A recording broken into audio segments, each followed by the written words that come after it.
Min vän kan resa genom tid och rum med sina ögon, helt obehindrat. Det är sant. Jag har en vän som existerar i ögonblick, i minnets fotografier. Det måste vara sant. En av mina grannar arbetar som tågförare. Som tågförare kör du på och dödar i genomsnitt 2 människor under ett verksamt arbetsliv. Det har han berättat för mig. Det måste vara sant. Människor tar sina steg. De gör sina val. De söker sina vägar. Min granne, tågföraren, har sett 3 människor ta steget ut från en perrongkant och in i en oändlighet. Vet du vad det värsta är? Frågar han mig. Men jag vet inte. Deras ögon. Hur de irrar och söker efter mening, säger han till mig och fortsätter. Som om svaret eller lösningen till något skulle finnas där någonstans. I de sista skälvande sekunderna innan de försvinner. Men istället för svar eller lösningar möter de min blick. Fäster sin ångest och förvirring i mig. Och jag har inga svar. Jag har ingen lösning. Ingen tröst. Jag har ingenting. Du blinkar ungefär 20 gånger i minuten. Det är 1200 gånger på 1 timme. Vi släcker världen. Vi skapar den på nytt. Jag fortsätter söka efter ledtrådar. De finns överallt. I samtal ingen minns. I filmscener som påminner om verkligheten. Mario stod lutad mot husfasaden bredvid busshållplatsen och väntade på mig som han gjorde ibland. Vi gled långsamt isär. Snart kunde vi knappt höra varandra längre. Jag har kommit fram till något. Vill du veta? Sa Mario. Visst, svarade jag. Jo, om universum är oändligt, alltså att det inte finns något slut, då saknas heller ingenting. Sedan Mario tvingats bort från sitt jobb hade han blivit allt svårare att greppa. Han presenterade allt märkligare teorier om hur världen omkring oss fungerade. Mario fortsatte. Allt har redan inträffat någonstans och alla händelser som skett har haft alla möjliga utfall, inte sant? Jag blev ofta trött på honom. Varje teori presenterades som om han själv kommit på den.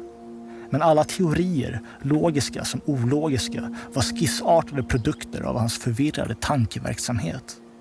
Det betyder att varenda händelse resulterar i varenda möjliga resultat och att vi två existerar i oändligt antal olika världar och händelseförlopp samtidigt. Vad menar du egentligen? Sa jag. Mario flinade och såg på mig. Hans ansikte pulserade och ögonen darrade. Det var något fel på honom. Det såg jag nu. Hans vansinne stod som en gloria kring huvudet. Han fortsatte. Jag vet hur man hoppar mellan dessa parallella världar, min vän. Han blinkade. Nu lämnar jag precis en värld där du inte tog mig på allvar. Han blinkade igen. Men nu tar du mig på allvar.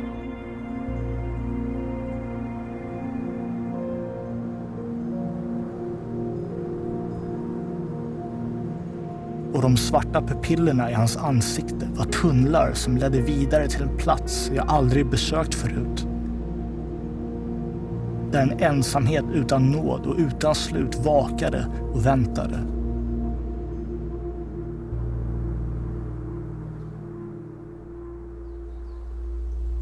Jag var aldrig orolig för Mario, inte egentligen.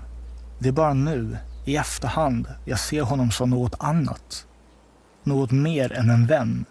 Något större än bara människa. En passagerare kanske. En dimensionslös resenär. Den han en gång var är numera en konstruktion. En sorts plats vi byggt för att kunna lämna den bakom oss. En annan kväll, ett par dagar senare, kom Mario förbi mitt hem. Han talade om tiden. Tid är rörelse. Ett minne står stilla och åldras aldrig. Varje nu är ett fruset ögonblick. Ett minnets fotografi som vi faktiskt existerar i. Alltså är vi eviga. Om allt är evigt finns inga avbrott. Liv och död blir meningslösa koncept. Den mörka solen i hans bröst tände eld på hans tankar. När jag minns honom den kvällen ser jag de darrande händerna. Märker hur han verkar kippa efter luft mellan orden. Hans ansikte är rött och svettigt. Jag känner hettan genom hans kropp. Men jag ser ingen sol. Det finns ingen sol. Senare samma natt ringde jag Marios syster och berättade vad jag visste. Den unga kvinnan grät.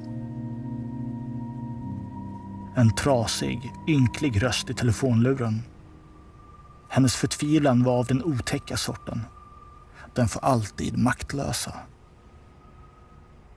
Den som inser det oundvikliga.